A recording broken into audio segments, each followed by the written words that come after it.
Undang-Undang Dasar 1945 melalui pelibatan Mahkamah Konstitusi sebagai prinsip the guardian of the Constitution.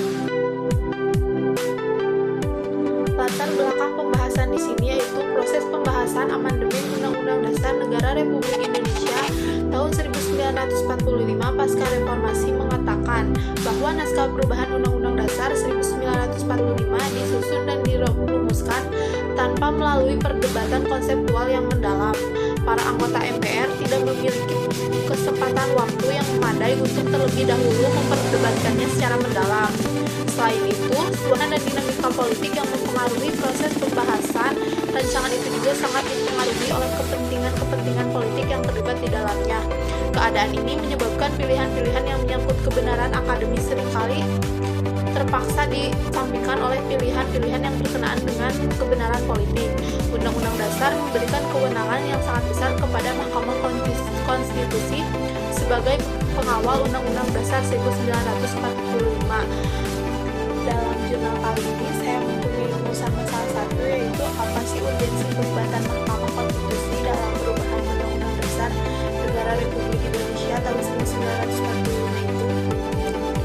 Selanjutnya kita masuk ke dalam pembahasan urgensi pelibatan Mahkamah Konstitusi dalam perubahan Undang-Undang Dasar tahun 1945.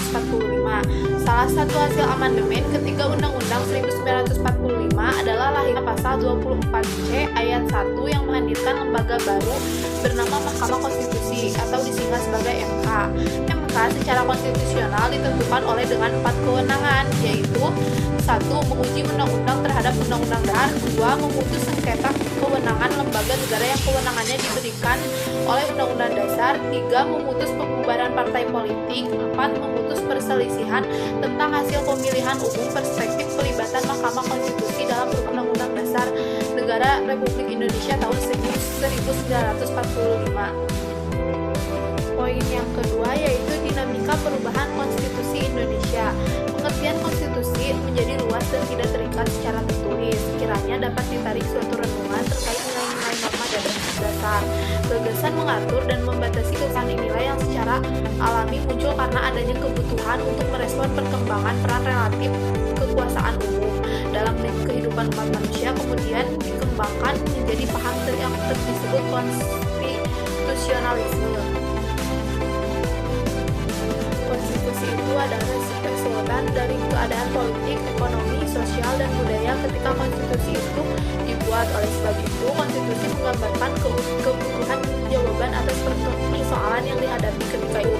Mengingat masyarakat selalu berubah dan mengikuti tantangan yang selalu berubah pula, maka sebagai resultan tersebut tertentu konstitusi juga harus membuka kemungkinan untuk diubah.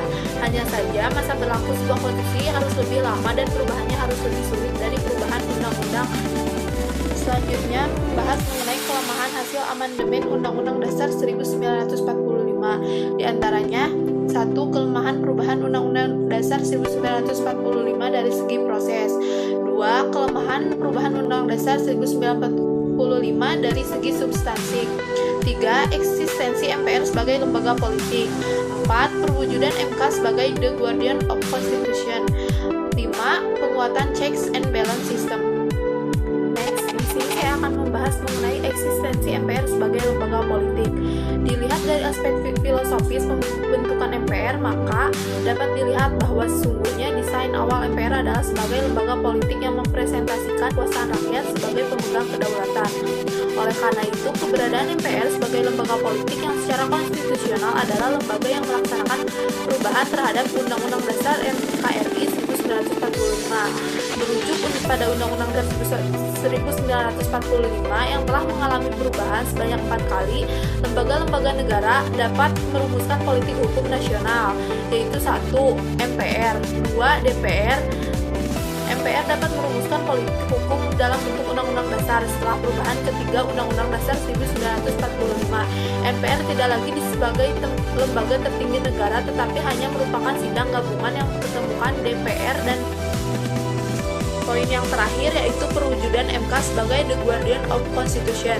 Mahkamah Konstitusi dibentuk untuk maksud mengawal dan menjaga agar konstitusi sebagai hukum tertinggi atau the supreme law of the land benar-benar dijalankan atau ditegakkan dalam penyelenggaraan kehidupan kenegaraan sesuai dengan prinsip-prinsip negara hukum modern, karena hukumlah yang menjadi faktor penentu bagi keseluruhan dinamika kehidupan sosial, ekonomi, politik di suatu negara. Dalam memaknai politik hukum, lembaga yang dapat meluruskan produk hukum yang buruk seperti undang-undang adalah Mahkamah Konstitusi. Pada dasarnya, MK adalah penyeimbang arogansi dalam membuat peraturan dan perundang-undangan yang tidak sesuai etikanya dengan lembaga dan dengan Undang-Undang 45 sebagai pijakannya. Politik lobby pada dasarnya memang akan terus ada selama kepentingan masih ada. Oleh karenanya, sebagai penyeimbang ini sangatlah diperlukan. Tak heran, sebutan untuk MK adalah The Guardians of the Constitution.